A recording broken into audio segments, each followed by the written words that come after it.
Mamuka zvakadi muri yeZimbabwe, tinokudza Mwari mangwanani ano.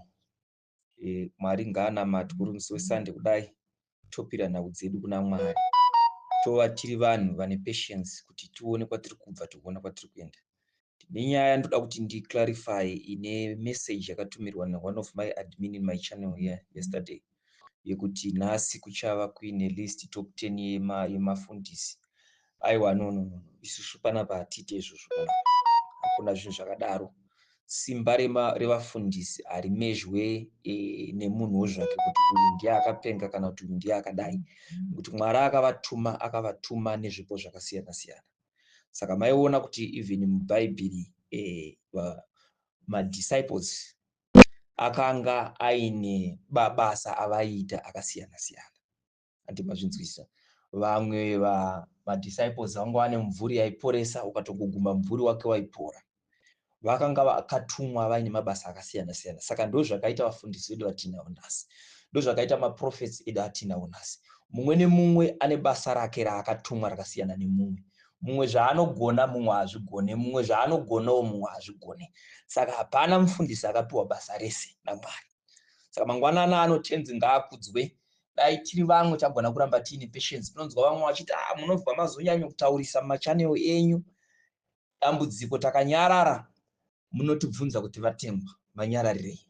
Takataura zvakare anzi mataurirei. Saka munhu isusu we are going to focus nenyaya takatarisana naye.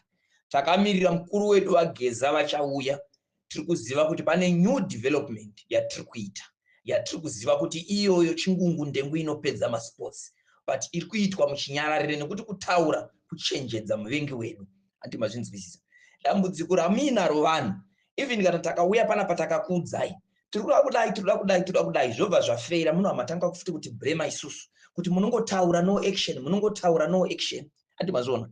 Including kutoti brema futi kuma inbox kwenyu kuti dambudziko vanotaura next move avo ndozviri kuvadonhedza. Tota aiwa kuti tibudirire tichikipa secrets. Zvonzi muri kudii kungotaura. Andimazvona. Saka munhu kana ukamhanya hanzi wamhanyirei. Kana ukafamba anzi anosvika rini kwaari kuenda iko. Gona zvakadaro speedy haana kwaanosvika. We know what we are doing. Wait and trust the process. Andimazvinzwisisa. Trust the process. Something is coming. I know kuti akagara mhepo. Andimazvona. Saka takataura takati gore rino anoenda and anoenda asingala achida ari kuzoenda. Because kana akatadza youth they are ready. Kuti kudii? Chinosaka kuti mayouth aende anorwira nyika. Kurambidzwa kudemonstrate. Chinosaka kuti mayouth aende kuhondo. Kubiwa kwegodhi nekusafa kwevanhu. Ndo zvinoita kuti mayouth vasunge kuti aiwa hapana kusisiri kufa. So youth they are more than ready akutaurirai. Once ndango announce pano kuti chachaya chino chatochaya. But handidi kuti ndidaro because handitoda kuti ndideure timhanye kunodeura ropa. Paine another way yekuti nyika inogona kugadzirisika. But as I'm speaking, youth are more than ready. Konfront mnangagwa nepfuti chadzo kwete zvongoti kuti. But vakuru vakati vatinoteera wana baba agezi vakati aiwa izvozvo kwete nyika yemabhunu atini imbomira. Tine zvatiri kuita zvinoita kuti tiende kuKenani.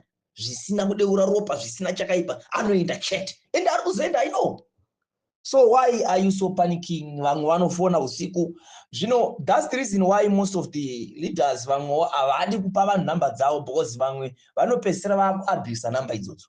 Because munhu anofonera na1 kufunga odaira foni uchiti pamwe pane imwe emergency kana pamwe tine muyuth dai nzo kana pane akutaura zvinhu zvisina nebasa rese. Anofona even na 2 kuusiku okarara. Ugodaira phone because unenge uri mustruggle auregere kudaira phone because people uda kuudzwa zvimwe zvakakosha. Odaira phone utanga kuudzwa zvimwe zvisina nebasa rese. Zvao zvaunotaurwa ni. Ngativei tiri vanhu vanomashua especially in politics. Politics the hatred takadziramba karakara takati no atidzidi. Saka tinonzwa vamwe vachitaura kuti anonyanyotaurisa ndakaita 4 days vanapa ndakanyarara pana. Mungazozvidai. Ndakaita 5 days ndakanyarara kana 6 kana 10. Ageza vangati vakanyarara nini ufuti ndonyarara aiwa. Andimazvona. Saka Mwari ngaakuitirei zvakanaka. Riri zuva reSunday kudai so. Izuva rakaropafadzwa.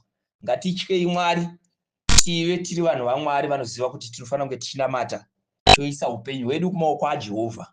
chizovakondi matambudziko edu ose. Uyo musamutyira anoendawa, don't worry. Kana iyo process yakaramba, don't worry, tiri kumuconfronta maimani so. Mayouth atori ready. Handisi kutaura zveAmerica, ndiri kutaura zvemayouth edu eZimbabwe chaicho kutaura kuti enough is enough. Andimazvona. Saka aiwa, musatye, don't worry. Be with us all the time. Ngatirambe tichinamatira nyika yedu. Vari anotinzwa. Kune vaye vari kuchema-chema, vari kunyanyouya mainbox vachiti vatitaurirei kuti vapenyu here, vachazodii. Aiwa, ndataura navo izvozvi, vataura kuti ndikuzivisei kuti vakuuya, havasi kuregera kuuya vageza. Vataura izvozvi vakati ndikuzivisei, ndizivisei nyika, ndizivise munhu wese kuti aiwa, the man himself is coming. Yeah, and is coming with surprise. Saka hapana chiri kudzoka kumashure. Ngative tiine patience, musarunduke mwoyo. Tinoziva kuti kune vamwe vedu vari pataiti, vari kutsvagwa, vari kuita sei, varume. Hondo inotoda kushinga. But ngatibatsiranei, tingoona kuti tabatsirana zvatei tabatsirana izvozvi kuita kuti tese tirambe takasimba. Kusvika time inouya tichikundana nematambudziko atakatarisana nadzo. I think panyaya dzine chekuita nenyaya dzevafundidza dzataurika nezuro ndaclarify. Hapana chechi isina Mwari. Hapana chechi isina Mwari. Mwari anoonekwa pauri burikidza nezviito zvako iwewe munhu. Kana ukati Mwari aonekwe pauri, anoonekwa nezviito zvako. Hapana chechi isina Mwari. Saka please, vageza ndataura navo vati ndikuzivisei kuti ndiri kuuya. Kwete hanzi handisi kunonoka, ndiri kuuya. Saka garai makagadzirira.